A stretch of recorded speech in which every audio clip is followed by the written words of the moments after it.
سڵاوتان لەبێ ئەو کاتتان باش زۆر خۆشحاڵین ئەمڕۆ بە شێوازێکی جیاواز لە لۆکیشنێکی جیاواز لە پرۆگرامی بەیانی 24 لەگەڵتان دەبین. ئەمڕۆ ڕۆژێکی جیاوازە بۆ ڕاگەیاندکاران بە تایبەت ئەوانەی کە ئەزمموی پێشکەشکاری و بێژەری ڕادیۆیان هەیە. ئەمڕۆ ڕۆژی ڕادیۆی جیهانیە، ئێمە بە گرنگیەوە لەسەر ئەم بابەتە دەوەستین و میوانی تایبەتمان لەسەر ئەم بابەتە دەبێت. جگە لەم بابەتە بێگومان لە بابەتی جیاوازیش ئێمە راپۆرت و پاکێجمان هەیە، قسەی زیاتری لەسەر دەکەین. بەشێکی پرۆگرامەکەمان ئەمڕۆ لە ناو ڕادیۆی کوردستان 24 دەبێت. سڵاوتان لێبێت و بەیانیتان باش لە هەرکوێکن لەشتان ساغ بێت، دڵتان خۆش بێ، تەندروست بن. دروستە ئەمڕۆ لە لوکێشنێکی جیاواز لەگەڵتانین بۆ ئەوەیە کە بڵین ئەو شۆڕشە گەورەی کە لە دوای ئەو ئامێرە زیرەکانی کە دروست بوون، ڕادیۆش یەکێکە لەو ئامێرانی کە ئەتوانین بە ئامێرێکی زیرەک لە سەردەمی خۆیان دای بنین و بۆیە دەمانەوێت لە لوکێشنێکی بەم شێوەیە لەگەڵتان بین و هەکار پێم وابێ ئەمڕۆ بە داوا بکەین لە ژووری کۆنتڕۆڵ کە هەموو پرۆگرام لێرە بڕوە، بۆیە ڕۆژێکی زۆر گرنگە. خۆشە یادەوەری زۆرم لەگەڵ ڕادیۆ هەیە. ئەزمموی یەکەمی ئیشکردنی من لە ناو ڕاگەاندن لە ڕادیۆ بووە. ئێستاش لەگەڵ دابی ڕادیۆ لای من زۆر تایبەتە، چێژێکی زۆریە. ئەوەی کە لە کاری ڕۆژنامەوانی ویستبێتی دەست پێ بکە بە شێوەیەکی پرۆفشناڵانە هەمیشە لە ڕادیۆوە یادگاری هەبووە. منیش بە هەمان شێوە یەکێک بوومە لەو ڕاگەاندن کارانەی کە کارم لە ڕادیۆ هەروەها هاوشانی تیوی دەست پێ کردووە، بەڵام هەمیشە باس لەواکرێنڵە ئەگەر ڕۆژنامە نووسێکی باشی پرۆفشناڵبی ئەبێ لە ڕادیۆ دەست پێ بکەیت. بۆیە ئێرە سەکۆیەکە بۆ ڕۆژنامە نووسان کە لێرەوە دەستیان پێ کردووە و هەش بۆ کە یەکسەر چۆتە ناو دنیای تەلەڤیزیۆنەوە. بەگشتی ئەمەوێ بڵێم زانیاری پێناسەیەکە بۆ مرۆڤەکان، چەندە زانیاریت هەبێ پێناسەی تۆ جوانترە بێت و لەم سەردەمەی کە دنیایەک پڕە لە تەکنۆلۆژیا و پڕە لە گەاندنی زانیاریەکان، ڕۆژ بە ڕۆژ گەاندنی زانیاریەکان لە ڕادیۆ بۆ تەلەڤیزیۆن، لە تەلەڤیزیۆن لە سەرەتا لە نامەوە، لە نامەوە دواتر ڕادیۆ، دواتر تەلەڤیزیۆن، دواتر ئێستا ئامێرە زیرەکەکان ڕۆژ بە ڕۆژ ئەچێتە پیشە. بەڵام ئەوە لە یاد ناکەین کە ئێمە مێژوویەکمانەیە کە ڕادیۆیە. جا بەر لەوەی کە ئامێرە زیرەکەکان بن بێگومان شەپۆڵە دەنجەکان ئەو کات کاریگەری ئەیان زیاتریش بوو کە ئێستا لە ڕێگەی مۆبایلەکان جێمان لێ دەبی. ئەو کات لە ڕێگەی ڕادیۆوە هەستمان بە تۆنی دەنگی بێژەر پێشکەشکار لە خەیاڵی خۆی بیسەر شێوەی پێشکەشکارەکەی دەخۆقان دەیگۆ شێوەکەی بەم ینی ڕوخساری بەم شێوەیە قەڵەوە لاوازە باڵای بەرزە باڵای کورتە قۆزنیە دەنگێکی نەرمونیانە بێت چەند ینی بیسەر زۆر ینی بەڕاستی ینی شێوەی بۆ دروست دەکرد. بەڵام ئێمە بابەتی دیکەشمان هەیە بە سەرەتا ناونیشانەکان ببینین پاشان دێینەوە و لەگەڵ میوانەکەمان قسە دەکەین. باشە ناونیشان ئەمڕۆ ناڕۆین پێشەوەی باسی ناونیشانوانە بکەین. با ئەمڕۆ وەک گوتمان جیاوازە، هەر با بە جیاوازەکەی بەڕێوەپێشەوە چین و بچین پاکێجێ ببینین سەرەتا، دواتر بگەڕێنەوە چکە خۆت باست کرد میوانی تایبەتیشمان لەگەڵ ئەبێت لەسەر ئەم بابەتە گفتوگوی زیاترەکەین. ئەوەش با بڵین جیاوازی ڕادیۆی ئێستا لەگەڵ کاتی جاران ئەوەیەکە چا خەڵکەمان بینێ ئەمە نە ڕادیۆیە بڕێن ببینین دەینەوە.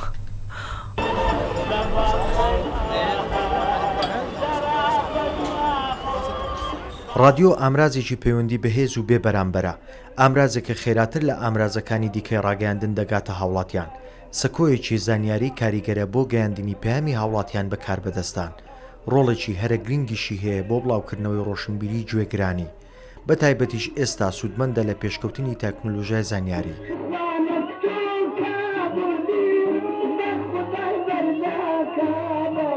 زۆربەی ڕادیۆکان پەخشیان لە تۆڕە کۆمەڵایەتیەکاندا بەبیستن و بینین هەیە،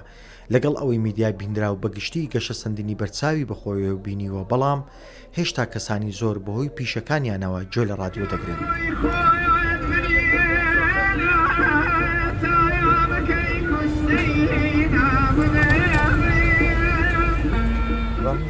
ئیشکار و گاسفیلمە هەیە ناوسارەیە بووینە هاوڕێی ڕادیۆیی گۆران پێخۆش و گۆران لێتین گۆرانە قەدیمەکە عەلی مەردان عەسەن زیرەکە تیار تۆفیقە محەممەد ڕزایە ئەوانە هەموو لێ درێنەوە ڕادیۆیی جێ دەدەینێ وەختی وەرزشی جێدێنە وەرزشی هەواڵ سیاسەکان هەموو سەر سەعاتان جێت دێنێ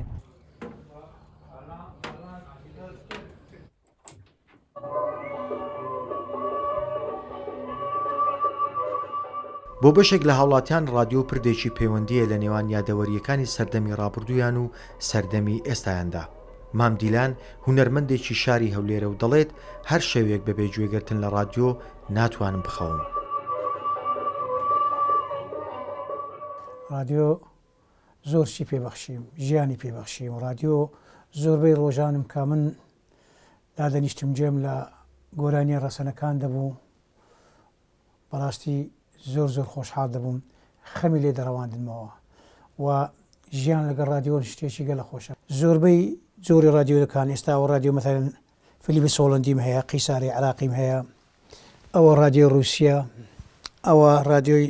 ناشناڵە پەنەسۆنیک، ناشنال پەنەسۆنیک یابانی. رادیۆنم هەیە ئەگەر دەتانم بڵێم چەندم بدێنێ بە قیمەت نافرۆشم. حەزیش ناکەم کەسیش داوام لێ بکە رادیۆ بە دیاری بدەمێت، چکە پێم خۆش نییە خۆم لە رادیۆکانم دوورکەمەوە، چکە رادیۆ لەگەر خین و لەگە ژیانم تێکەڵ بووە. ئێستاش کە دەتانم بڵێم کە دەخەوم خۆشی نێ قسە بژێم سێ رادیۆ هەل لە بنسەرمە. یەکەم رادیۆی کوردی لە 19 نۆڤێمبەری ساڵی 1939 لە بەغدا دەستی بە پەخش کرد. ئێزگەی دووەم بە زمانی کوردی لە 5 ئاداری ساڵی 1940 لە بەیروت و ئێزگەی سێمی کوردی لە ئابی ساڵی 1942 لە یافا لە فەڵەستین دەستیان بە پەخش کردووە. ئاراد جەلال، کوردستان 24. دۆڤان بەرلەوەی بین ڕاگەیاند کار بڕۆی بۆ کاری رادیۆ بکەی، بێگومان ئەزمونێکت لەگەڵ ئەو بێژەر و پێشکەشکارانە هەیە کە لە رادیۆ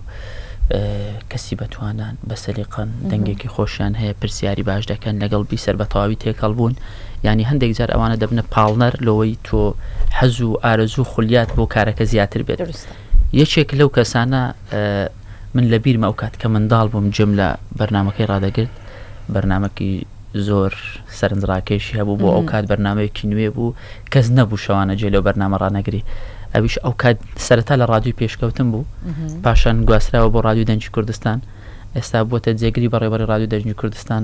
ئەویش بەڕێز ئەحمەد بەکرە، ناوێکی زۆر ئاشنایە لەگەڵ تەواوی بیسەرانی رادیۆ و ڕۆژنامەنووسانی کوردستانیش. ئەمڕۆ لەگەڵ ئێمەیە، میوانی ئێمەیە لە ڕۆژی جیهانی رادیۆ قسە لەسەر رادیۆ دەکەن. کاک ئەحمەد بەیانیت باش، زۆر بەخێر بێت. بەیانی باش کاک ئەحمەد، بەخێر بێت. رادیۆکیشم لە بینی خۆم و خۆداناوە، ئەمە بۆ تۆ شتێکی تایبەت. زۆر سپاس. بەیانی رادیۆتان باش، بەیانی ئێوە و سەرجەم بیسەران و بینەرانمان باش. هیوادارم کە ئێمەش و بیسەران و بینەرانیشمان ڕۆژێکی خۆشیان هەبێت. زۆر سپاس بۆ میوانداری. سپاس بۆ جەنابەت. ئەم بەیانیە زۆر جیاوازە بە دەنگی کاک ئەحمەد جارێکی دیکە لە ناو رادیۆ. دا دەنجی کاک ئەحمەد ئێستا ئێمە لە ستۆدیۆین، بەڵام بیسەر کە گوێ لێ دەبی دەنگەکی زۆر خۆشترەوەیە، دەنگەکەی جیاوازە. کاک ئەحمەد، ئەوەی کە دەبینرێت لە جیهانی ئەمڕۆی کە خێرا ئەو چرخی پێشکەوتن ئەچێتە پێشەوە، ئەو ئەزمموی کە جەنابچان لە رادیۆ هەتان بووە تا ئەم ئەزمموی کە ئێستا پێکەوە دانیشتوین و ئێمە بینرا و بیسراوین، ینی هە بە هەردوو جۆرەکە بینەران ئەتوانن بمان بین. ئەوەش لە یاد نەکەین کە کوردستان 24 ئەم پرۆژەیە خستۆ تا بۆهاری جێبەجێکردنەوە بە بەردەوام کاری لەسەرکات کە ئێستا بەس ئەوە نەبێت کە خەڵک بەس گوێمان لێ بگرێت لە ڕێی ئامێرە زیرەکەکانیەوە لە ڕێی سۆشیال میدیاوە، هەم بمان بینێ هەم گوێ لە دەنگمان بێ. چ جیاوازیەکی هەیە لەزەتی رادیۆی جارانی کەم کردوتۆ یان باشترێکە؟ بەڵێ، زۆر سپاس. من دەمەوێت بگەڕێمەوە سەرەتا بۆ تەمان بابەتی میدیا یاخود ڕۆژنامەوانی بابەتێکی گرنگە لە مێژووی مرۆڤایەتیدا بەگشتی. دۆزینەوە یاخود دەرچوونی یان کارکردن لەسەر یەکەم ڕۆژنامە لە مێژووی مرۆڤایەتیدا زۆر گرنگە و هەموو مرۆڤایەتی باسی دەکا. بەڵام رادیۆش کە بوارێکی بیستراوە، بە هەمان شێوە ئەوەندەی بوارە ڕۆژنامەوانیەکە لە مێژووی مرۆڤایەتیدا گرنگی هەیە.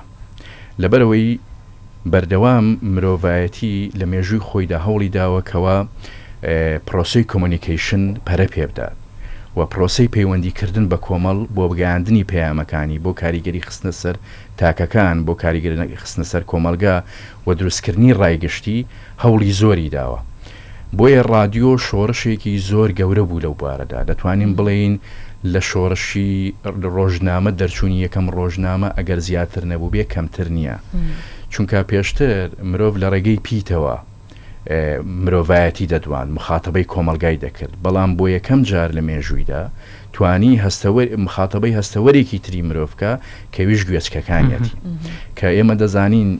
گوێ هەستەوەری بیستن یاخود گوێچکە یەکێکە لە هەستەوەرە کاریگەرەکان لەسەر مرۆڤایەتی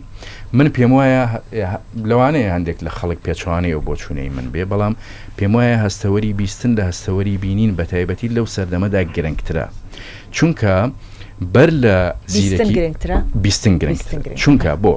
بەر لە زیرێکی دەستکرد لە مرۆڤایەتیدا قسەیەک هەبوو دەیانگوت وێنە حقیقەتی مطلقە حقیقەتی ڕەهایە یعنی بۆ نمونە وێنە وەکو بەڵگەیەک تەنانەت لە دادگا لە لایەنە فەرمیەکانیش بەکاردەهێنرا بۆیە وێنە زیاتر مزداقیەتی هەبوو لە بیستن بەڵام لەگەڵ هاتنی زیرێکی دەستکرد ئای وێنە ئەو کاریگەریەی نەما ینی ئەو ڕاستەقینیەشی نەما چۆن بۆ نمونە ئەگەر کەسێک بیەویست بە بەڵگەیەک بە ئێمە پیشامدا دوایین بەڵگە کە پیشین دەدا وێنەیە دەیگوت ئەوە وێنەکەیە یان ئەوە وێنە جوڵاوەکەی یان وێنە وەستاوەکەیە بەڵام ئێستا ئەو پێشکەوتنانی دنیاوایان کردووە کە بەڕاستی وێنە لەگەڵ ئەو دەستکاریانەی کە دەکرێت ئەو مزداقیەتەی نەمێنێ ینی حقیقت بەتەنیا لای وێنە نەمێنێ بۆیە ئێستا خەریکی ئێمە دەگەڕینەوە بۆ ئەو ڕاستی جارێکی تر کە هەستی بیستن بەڕاستی هەستێکی زۆر کاریگەرە لە مرۆڤدا بۆ نمونە جاران خەڵک لە ڕێگەی خوێندنەوە پەرتووکی دەخوێنەوە بەڵام ئێستا خەڵکێکی زۆر لە ڕێگەی پەرتووکە دەنگیەکانەوە زیاتر هەم چێژ وەردەگرێ هەم گوێ دەگرێ و هەم زیاتر لە هەزردا دەسەسبێ لە هەزریدا دەمێنێتەوە ئێوە من بە شانازیەوە ئێوە باسی یادگاریەکتان کرد کە لەوانەیە ئێستا من قسە دەکەم من ناوەکو خۆم بەس ئەو دەنگە لە هزری مرۆڤەکاندا لە تەمەنێکی زۆر بچوو کە من ڕۆژانە خەڵک دەبینم بە شانازیەوە ماوەتەوە ینی خەڵک منی نەبینیوە چکە ئەو کاتێک ئێمە لە ڕادیۆ ئیشمان دەکرد ئەو پێشکەوتنە تەکنەلۆژیە نەبوو لە ڕێگەی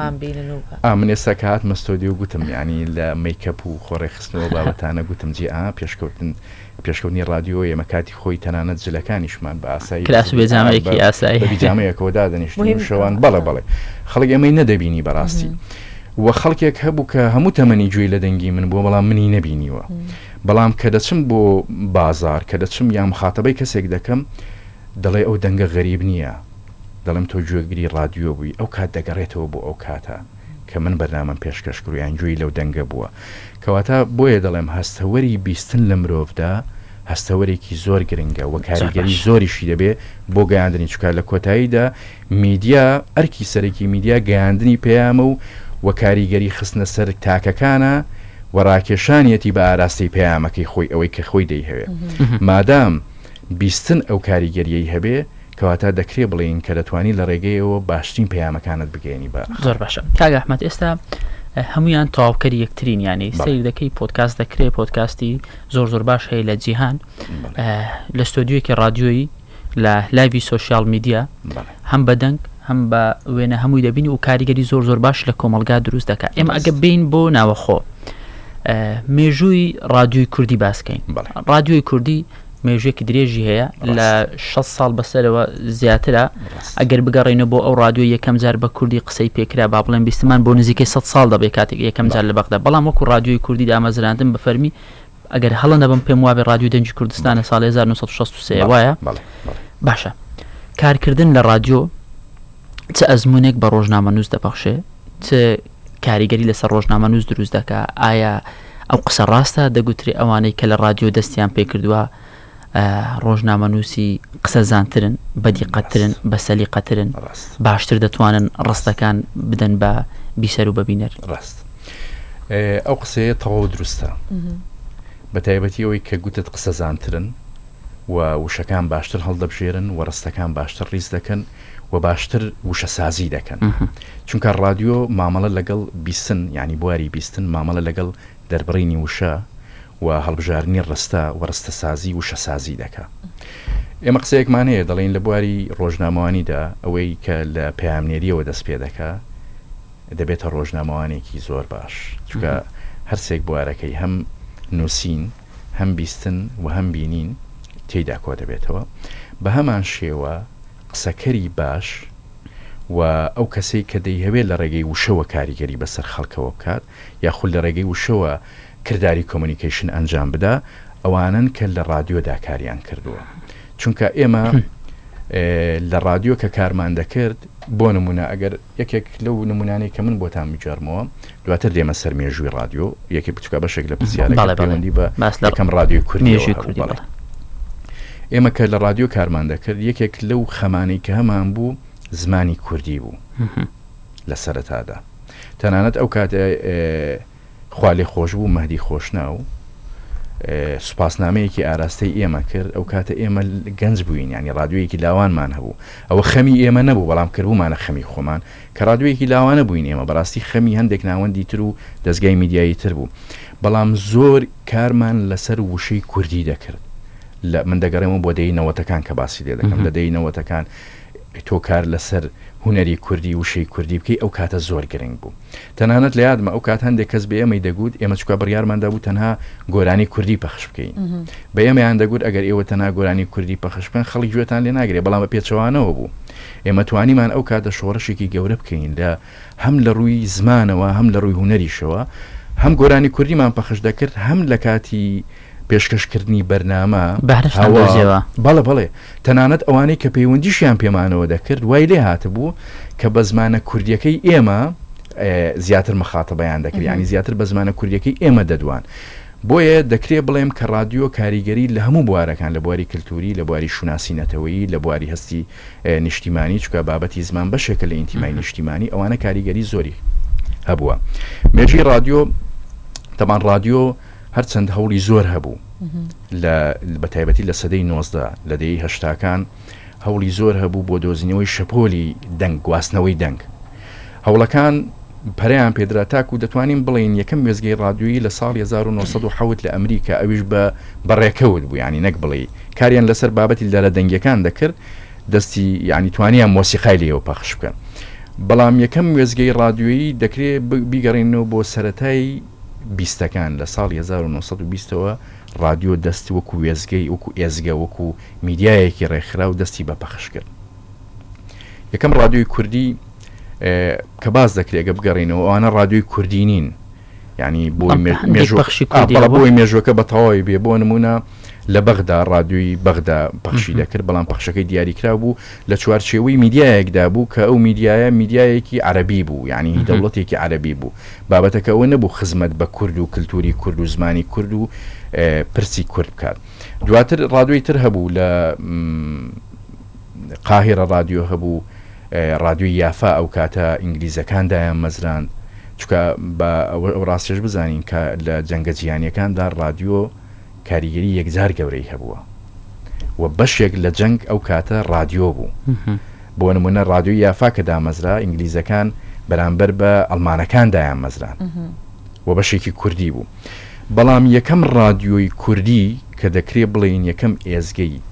رادیۆیی کوردی کە دامەزراوە لە ساڵ 1963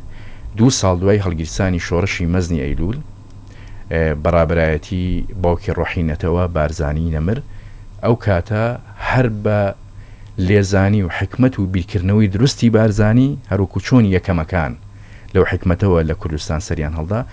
یەکەم ئێزگەی کوردی رادیۆیی دامەزرا کە ئێزگەی دەنگی کوردستان بوو لە 28 نۆی ساڵ 1963 لە باڵەکایەتی مەبەستمەوەیە بە کادری کوردی بە ڕۆژنامە نووسی کوردی و لە خاکی کوردستان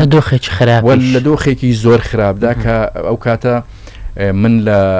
ئەوانەی کە ئێمە ئێستا ڕێبازەکەیان تەواو دەکەین ئەوانەی پێش ئێمە لە دەنگی کوردستان کاریان کردووە لێم بیستون کە بۆچی شۆڕش 61 دەستی پێکرد من ئەو پرسیارم لا درۆزوو بەڵام رادیۆ 63 دەستی پێکرد ماوەی نەک 2 ساڵ 3 ساڵیش بارزانی نەمر لە هەوڵی ئەوەدا بووە کە ئامێرێکی ترانسمیتەرێکی رادیۆیی بهێنێ لە ئەشکەوتی ڕەش بەڵێ بهێنێ بۆ کوردستان تەنانەت هەندێک جار هەندێک ئامێر گەیشتووە کە ئامێری رادیۆیی نەبوون ئامێری پەیوەندیکردن بوون بۆیە بارزانی نەمر ماوەی 2 ساڵ بە بەردەوامی خۆی هەوڵی جددی داوە بۆ ئەوەی کە ئەو ڕادیۆیە دەست بە پەخش بکات تا لە کۆتایی لە ساڵی 1960 دەستی بە پەخشکرد و تاکو ئێستاش بەردەوام. کاک ئەحمەد ئێستا جەنابەت ئاماژەت بە ڕادیۆی کوردیدا سەرەتا لە 63 دەستی پێکردو و لە ستودیۆیەکی ئاوها نەبوو نەک ئاوهار زۆر ستودیۆیەکی ئاسایش نەبوو تەنانەت لەناو ئەشکەوتا بووە. من ئەمێ بڵێم سەرەتاش باسیەوە کردم ئێمە مێژوومان هەیە لەگەڵ ڕادیۆ کوردانی قەفقاس لە ساڵی 20ەکان بە زمانی کوردی یەکەم جار ئەو دنیایان یاخود دەرگای ئەو دنیایان بەڕووی کووردا کردەوە. ئێستاش لە کوردستانە بینین بە 5 زمان رادیۆمان هەیە، رادیۆ عەرەبیمان هەیە، کوردیمان هەیە، تورکمانیمان هەیە، سریانیمان هەیە و ئینگلیزیشمان هەیە. سەجەناب داماژەت بەوە کرد کە زۆر گرنگە کە تۆ لە ڕێی رادیۆوە بتوانی خۆت بناسەنی و جاران زمانی کوردی و توانەکە گوێگرتان کەمە بێت ئەگەر بە کوردی بێت. ئێستا بینین هەم گوێگرمان زۆرترە هەم لەناو کوردستان بە زمانەکانی دیکەش رادیۆ هەیە. بەڵێ دەمانگەڕێنەوە بۆەوەی کە شاعیر دەڵێ کەس بە ئەلفازم نەڵێ خۆ کوردیە خۆ کوردیە، هەر کەسێ نادان نەبێ خۆی تاڵبی معنا دەکا. دەگەڕێمەوە بۆ ئەو کاتێک کە تەنانەت لەناو ئەدەبی کوردیش بە کوردی نووسین جۆرێک لە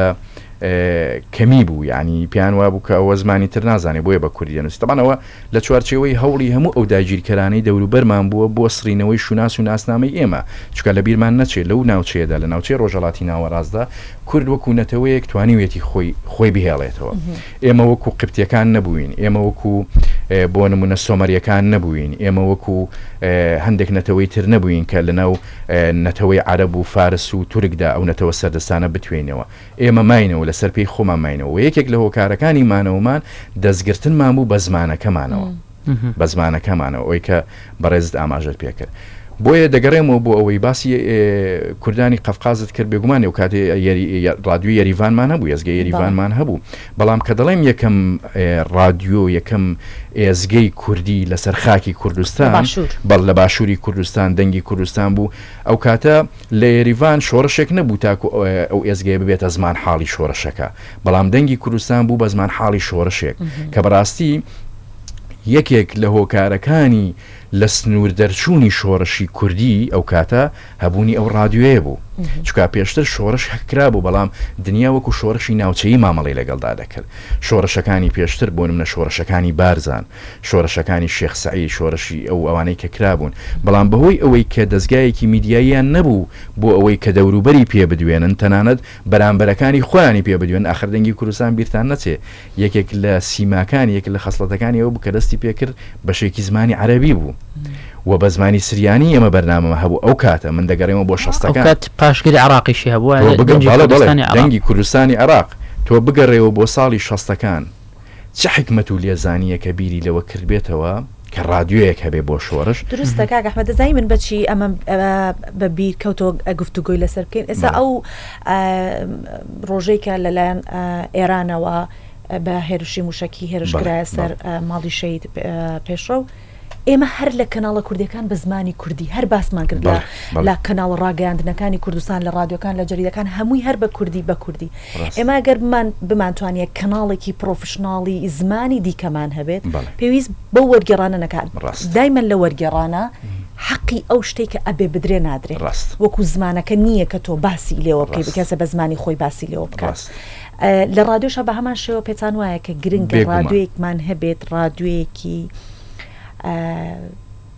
زۆر پێشکەوتوو کە زمان حاڵی بەس کوردستان بێت. ڕاست جا من دەمەویست ئەوە بڵێم ینی چه حکمت و لێزانیە کە ئەو کاتە بارزانی نەمربیری لەوە کردوتەوە کە رادیۆیەکی هەبێ، دەستگایەکی هەبێ، دەستگایەکی میدیایی هەبێ و چه حکمتێکی و لێزانیەکی باڵاترە کە بیر لەوە بکاتەوە مخاتەبە یاخود نەتەوەکانی تر بدوێنێ بە زمانی عەرەبی، بە زمانی فارسی، بە زمانی تورکی و سریانی و ئینگلیزیش. ینی دەنگی کوردستان لە 60ەکان تۆ بگەڕێەوە بۆ دەی 60ەکان ئێستا باسکردنی زۆر ئاسان، ئێستاوەی تۆ گوتت بیر لێکردنەوەی زۆر ئاسانە و ئیمکانێتیش لە بەردەستە و هەموو ئەو بابەتانی کە پێویستە لە بەردەستدا هەیە. ئەوەی تۆ باست کرد یەکێک لە ئیشکالێتەکانی ئێمە لەگەڵ نەتەوەکانی دەوروبەرمانە، لەگەڵ عەرەب و تورک و فارسە و لەگەڵ ئەوەیە کە دەبێ ئێمە بە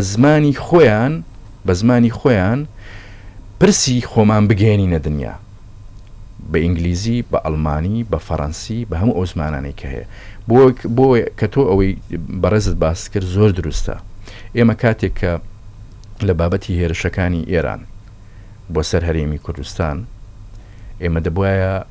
فارسەکان بە زمانی خۆیان بدوێنین و پێیان بڵێن کە ئەوەی ئێوە شەهیدتان کرد منداڵ و بێتاوانەکانی ئێمە بوون و ئەو موشەکانی کە ئێوە بە هەر ناوێک ئاراستی ئێمەیان دەکەن لە ڕاستی داوانیە. لە بەرامبەریشدا دەبێت عەرەبیش ئەو ڕاستیە بزانێ، تورکیش ئەو ڕاستیە بزانێ و نەتەوەکانی تریش ئەو ڕاستیە بزانم. بۆیە پێم وایە بۆیەش دەڵێم رادیۆ ئێمە دەکرێت لە رادیۆ ئەو ئیشە بکەین چونکە زۆر گرنگە.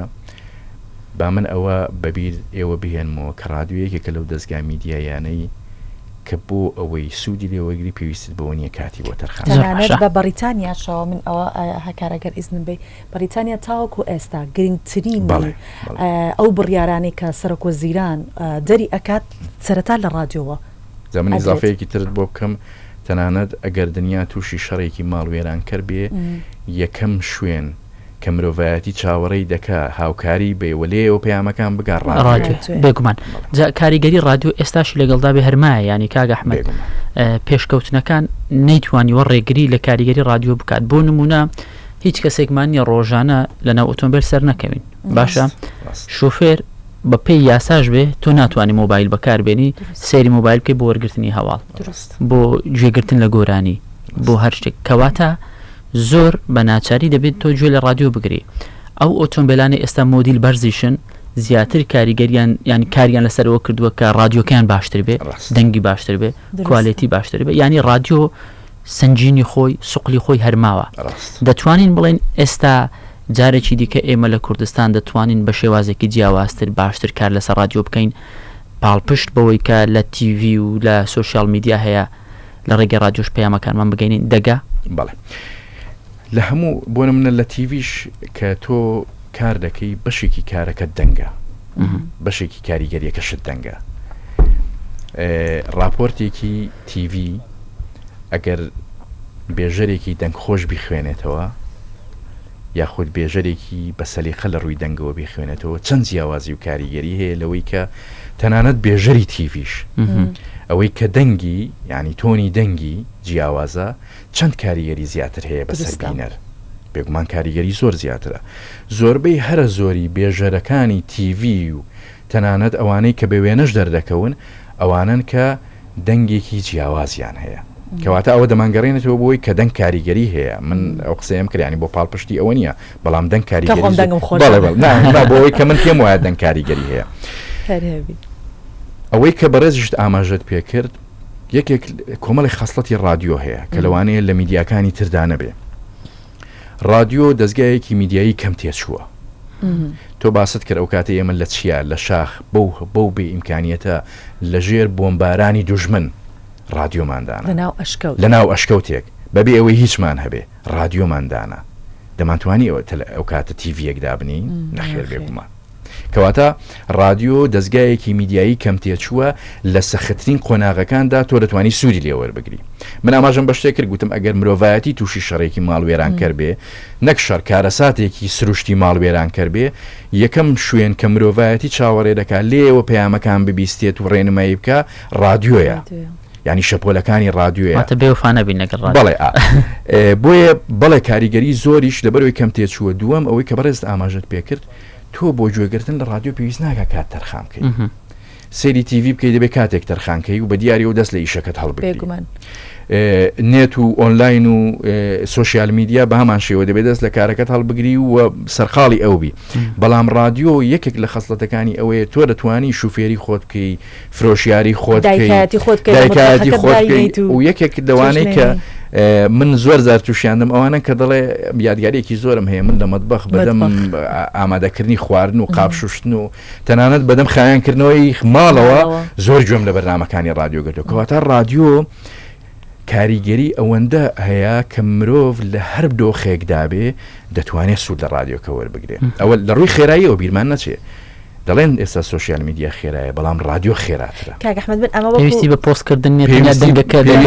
بە سوڕانیە بە نێت نییە پێویستی بەوە نییە کە تۆ ئیدیتی بۆ بکەی یا خودڕێکی بخەی من لە بیرمە ئەو کاتە ئێمە پامنێر بووین بە تایبەتی لە پرۆسی ئازادی عێراق پامنێر بووین کۆمەڵێک پامنێر بووین من پامنێری ئەو کاتە دەنگی کوردستان بووم کە دەچوین و ڕووماڵی هەواڵەکانمان دەکرد پامنێری تیڤەکان دەهاتن بۆ لای من دەیانگوت تۆزێک خۆتان دوا بخەن چکە ئێمە هەر دەنگەکە ئامادە بوو دەگەشتینەوە ڕادیۆ و دەماندایە پەخش و دەمانگوت دەنگەکە پەخش بکەن وتارەکە گرنگ بوو سەبقێکی سەحەفی ڕادیۆ ینی سەبقێکی سەحەفی وای هەیە کە تەنانەت ئێستا ئەگەر بە دروستی کاری تێدا بکرێ پێش سوۆسیال میدیاش دەکەوێت چکە تۆ مامەڵە لەگەڵ دەنگدا دەکەی ئەو دەنگە ئامادەیە دەچی یەکسەر لە ڕادیۆکەی خۆت پەخشی دەکەی بە ئیزافەی ئەوەی کە زۆربەی هەرە زۆری کۆمەلگا من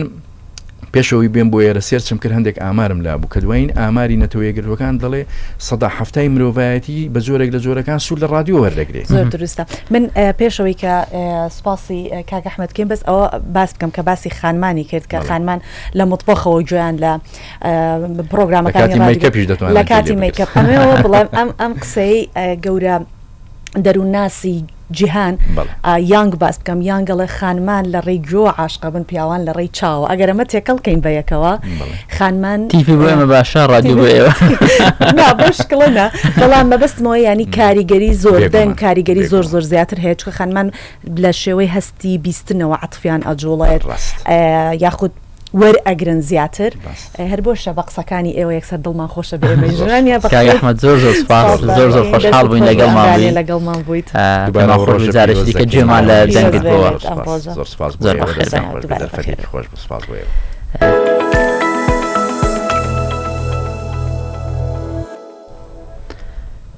بابەتێکی دیکەمان هەیە بابەتێکی هوەریە کە پێشانگایەک لە هەولێر کراوەتەوە پێشانگایە تایبەتە بە پێم وایە خانمان ژمارەیەکی زۆر لە خانمان بەشداریان تێدا کردو پێشانگایەکە بە ناوی نەوارە پێکەوە بابینەری ئەم پێشانگایە بین بزانیم خانمانە چ کارێکیان تیا کردووە هاوکارانمان ئامادەکاریان کردو کە ڕاپۆرتێک ئێمە ئێوە ئەبینە ناو ئەو پێشانگایە.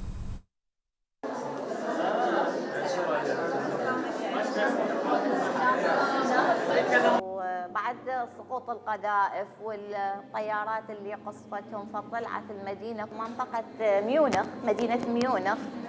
هذه المنطقة اسمها منطقة السعادة. هذا العمل مالتي تمام زوجي دكتور مثنى رسام هلو قناة أما شوف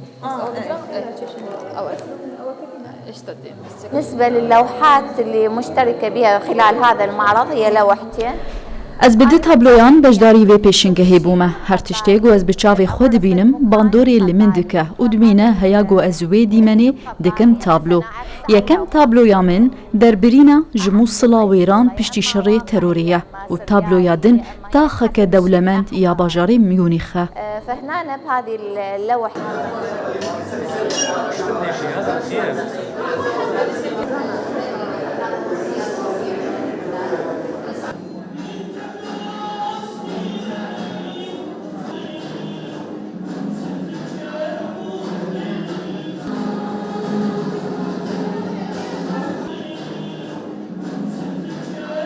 كداخلي إنسان وخارجكي وەکو بڵێن ئاوینەی خۆیە هەر بەشێک ئاینەی نفسی خۆیە کە ئەتو چ لە ژووری بی ئەو هاش لە دەریبی ژوورت تێک بچی عاجز بی ئەوە بی لە دەرش وا دنیا و بشە خۆت ئەو هابینی.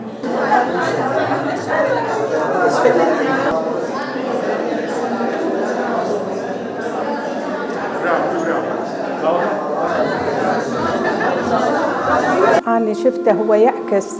ئەم پێشانگایە ڕۆشنبیری هوەری لە هەر هوەرمەندێک دیار دەکات لە هەمان کاتدا تێڕوانینی ئەو هوەرمەندە بۆ شێوازی گەیاندنی پەیامەکەی لە ڕێگەی تابلۆوە و هەروەها بیر و سۆزی ئەو بۆ وڵات نیشانەدات سەرڕای غەریبی و ئاوارەیی.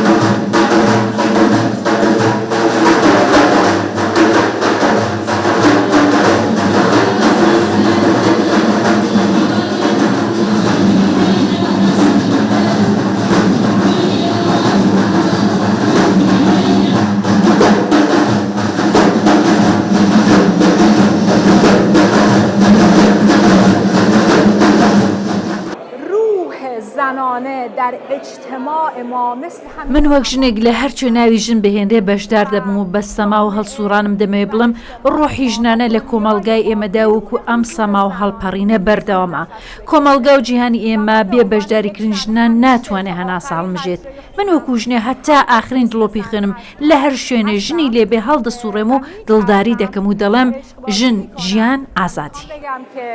تا هەمووشێ ژن ژیان ئازادی، ژن ژیان ئازادی.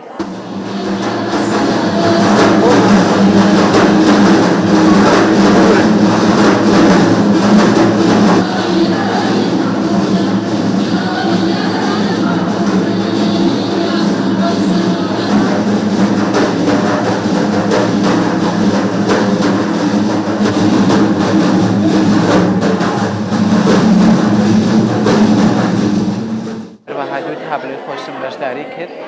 کە فۆلکلۆر و شێوەی کلاسیسمی بە زەیتی بەشدارین بە ڕەنگ و ڕۆن. دواتریش ئەوەی کە لە سەرەتاوەکو پەرفۆرمانسێکی هونەری دیتال دەتوانین بڵێین تعبیر لە حاڵەتێکی ڕوحی و مەولانایی دەتوانین بڵێین تەسەوفی ئەکات کە ئێمە بەدەف و بە سەماعی خاتوە ئەستەل ینی کردنەوەی پێشانگایەکەمان ڕازاندەوە.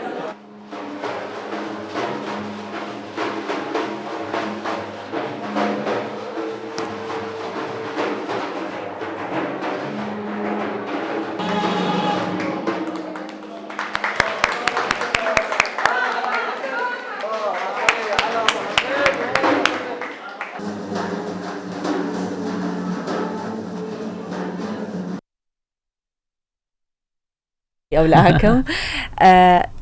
ژن لە هەر کوێیەک بێت جوانیەکات ئەی ڕازێنێتەوە ئەو شوێنە نەخشونی ڕەنگی پێ ئەدات بۆنی پێ ئەدات بۆی کە پیاوان لە دنیایەکی ڕەنگا و ڕەنگ و جوان و پڕ لە شادیا بژین. ئەمەزانانی ئێمە تێکی دەدەین نا بەعکسەوە بەیەکەوە تاڵ بێگومان بۆ خۆشی وا دەڵێم زۆر ڕاستە. هەکار کەشوهاوا ببینین بابەتی کەشوهەوا ئەمڕۆ بزانین بەپێی ئەو دەفژەنی نەبێت تازە بینیمان لەم ڕاپۆرتە دەبێت کەشوهەوا گەرم بێت. باچین بزانی کەشوهەوا چۆنە.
سۆبان زۆر جار کە بابەتێکی موزیکی دەبینین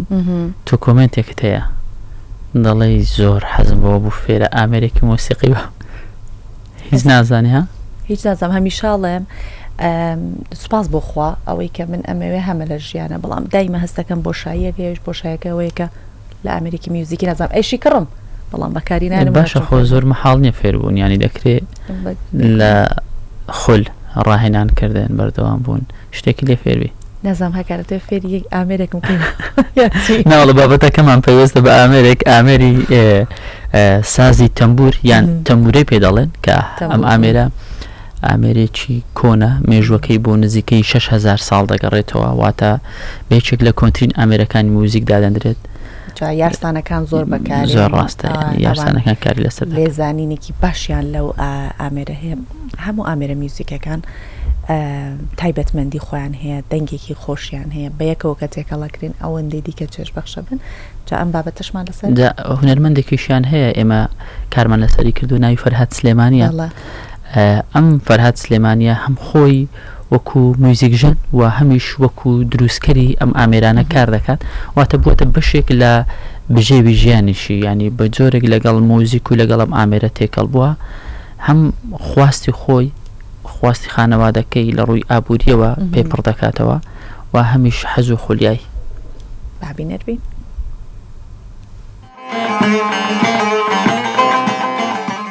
هونەرمەند فەرهاد سولەیمانی ژەنیار و شارەزای دروستکردنی ئامێری تەمبور یان تەمورە 13-14 ساڵە لە شاری شنۆ خەریکی ژەنیاری ئەو سازەیە هەروەها ماوەی 5 ساڵە کارگەیەکی بە ناوی تەمبورخانەی کاردۆ کردووەتەوە و خۆی سازی تەمبور دروست دەکات و لە سەرانسەری ئێران و ڕۆژهەڵاتی کوردستان بڵاوی دەکاتەوە و بۆ هەرێمی کوردستان و باکووری کوردستان و وڵاتانی ئەوروپاشی دەنێرێت. ماوەی 5 ساڵ دەبێت دەستم بە دروستکردنی سازی تەمبور کردووە. حەزێکی زۆرم لێ بوو لە تەنیشتەوەی کە ژەنیاریە و سازەما سازەکەش بۆ خۆم دروست بکەم.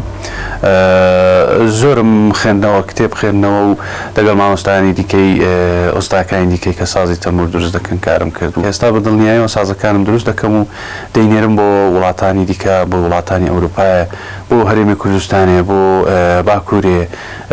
لە ناو ئێرانێ بۆ تەواوی شارەکان دەنێرم. مێژووی سازی تەمورە دەگەڕێتەوە بۆ 5500 تا 6000 ساڵ لەمەوبەر و سازی ئاینی پەیڕەوانی ئاینی یارسانە و لە ڕێوڕسم و بۆنە ئاینیەکانی یارساندا ڕۆڵێکی بەرچاو و سەرەکی هەیە هەروەها لە مێژووی مۆسیقای کوردیدا سازێکی گرنگە و لە ڕێوڕسمەکانی شایی و شینی کوردیدا ئەم سازە جێگە و پێگەی تایبەتی هەیە. مێژووی سازەی دەگەڕێتەوە بۆ 5500 تا 6000 ساڵ لەوەی پێش لە ناوچەکان بە شێوەی جۆراوجۆر بەکاری دێنن وەکو ناوچەی کەماشان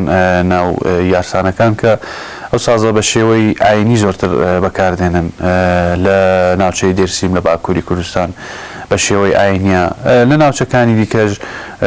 وەک ناوچەی مکریان و ڕۆژهەڵاتی کوردستان و وەک کورمانجەکان لە بەشی جێژنەکان لە بەشی شادیەکان و دانیشتەکان بەکاری دێنن. لە بەڵگەنامە مێژوویەکاندا شاری داڵاهۆی پارێزگای کرماشان بە نیشتمانی تەمورە ناسراوە. بەو هۆیەوە ساڵی 2021 شارەکە لە لیستی میراتی جیهانی یونسکۆدا تۆمار کرا بەڵام لە ڕەوتی مێژوودا سازەکە بڵاو بووتەوە و هەر لە چوارچێوەی ئایندا نەماوە و لە ناوچە جیاجیەکانی کوردستاندا ڕێوڕسمە جیاوازەکاندا دەژەنرێت.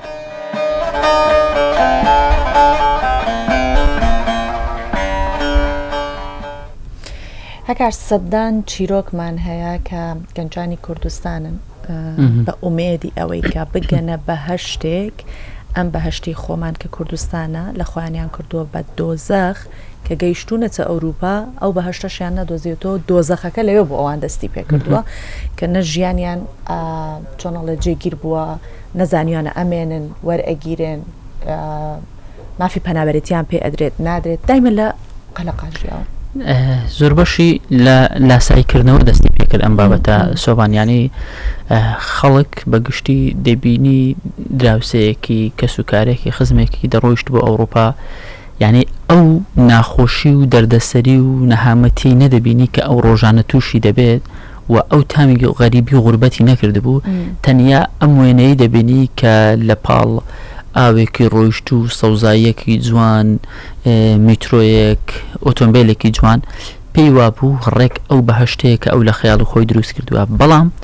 مرۆڤ کە تامی غەریبی دەکا تامی دوورکەوتنەوە لە زێت دەکا تا دوور نەکەویەوە نازانی ئەو شوێنەی تێیدا دەژی چەندە خۆشەویستە چەندە عزیزە یعنی مرۆڤ بەردەوام یەک دوعا بکە قەت ناچار نەبێ لە زێدی خۆی بڕوە قسێکی کوردەواری خۆمان هەیە بەرد لە جێی خۆی سەنگینە ئەم قسەیە ئەوانەی کە ڕۆشتون و گەڕاونەتەوە و مافی پەنابەرەتیان پێنەدراوە ناخۆشی و ڕەنج و مەینەتێکی زۆریان بین و زۆر زیاتر هەستی پێکەن بۆ نمونە مەریوان یەکێکە لەو کەسانە ئێستا لەم راپۆرتە مەریوان خۆی لە زاری خۆی و باسی ژیانی خۆیەکە کە چی بەسەر هاتووە لەوێ و ئێستاش گەڕاوەتەوە هەرێمی کوردستان و لێرە دەژی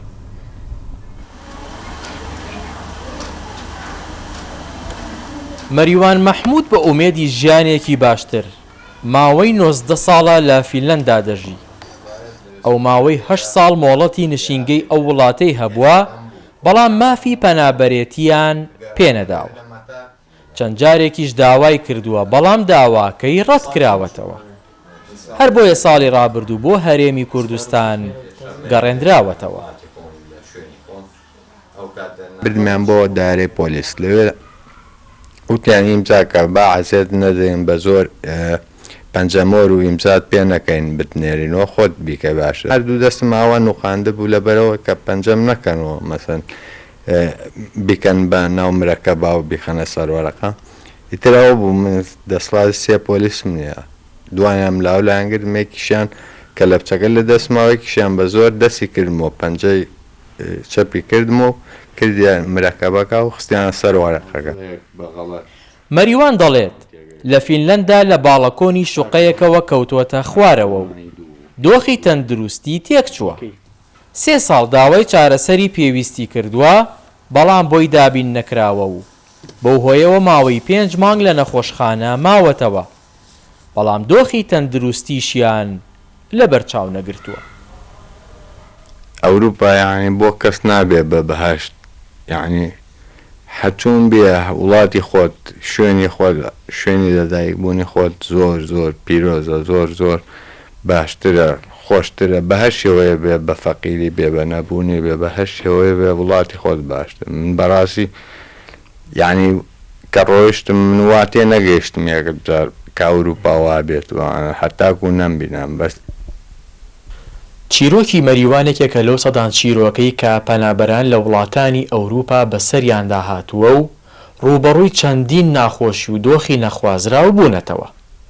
ئەو ئێستا گەڕاوەتەوە زێدی خۆی و داواش لە هاوڵاتیان دەکات هیچ کات ئەوروپا بۆ بەهشتە نەبینن کە وێنا دەکرێت و دەتوانن لە وڵاتی خۆیان خزمەت بکەن و ژیانی ئاسایی خۆیان بەسەر ببەن. هاوژین جەمال، کوردستان 24 دەربەندی خان. ئەزانی هەکار ئەگەر ئێمە هاوبیر و ڕای یەکیش نەبین جیاوازیمان هەبێت لە ڕووی بیر و ڕا لە ڕووی سیاست بەڵام هەمومان دوجار یەکشت کۆمانەکاتەوە کە هاوڵاتی یەکین با بەیەکەوە بمێنینەوە لێرە دیوارەکانی سەرکەوتن دیوارەکانی خۆشببختی و قەڵایەکی جوان لە کوردستان دروست بکەین بۆ ئەوی کە دیوارەکانی ڕۆژ بە ڕۆژ بەم شتە جوانانە بە پێشکەوتن بەرەوسەرەوە بین کەس زەپەرمان پێ نەبات و بتوانێت نیشتیمانمان زەبرێکی پێ بگەێنێت منەڵم دوجار با هەمومان بەیەکەوە بین نەگەڵ حاڵەتەمان بەسەر بێت. زۆر ڕاستە. جا ئەمە کۆتایی پرۆگرامی ئەمڕۆی بەیانی 24 و ئەمڕۆ ڕۆژێکی جیاواز بوو بۆ ڕاگەیاندکاران بەتایبەت بۆ کەسانەی کە لە ڕادیۆ کاریان کردووە و بیسەری ڕادیۆ بوون. ئەمڕۆ ڕۆژی جیهانی ڕادیۆ بوو.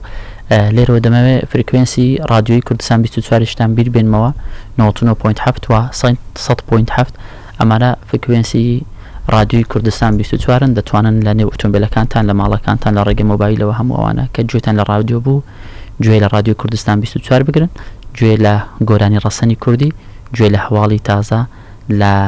هەر ڕووداوێکی گرنگکە لە کوردستان و جیهان ڕوودەدات لە ڕادیۆی کوردستانەوە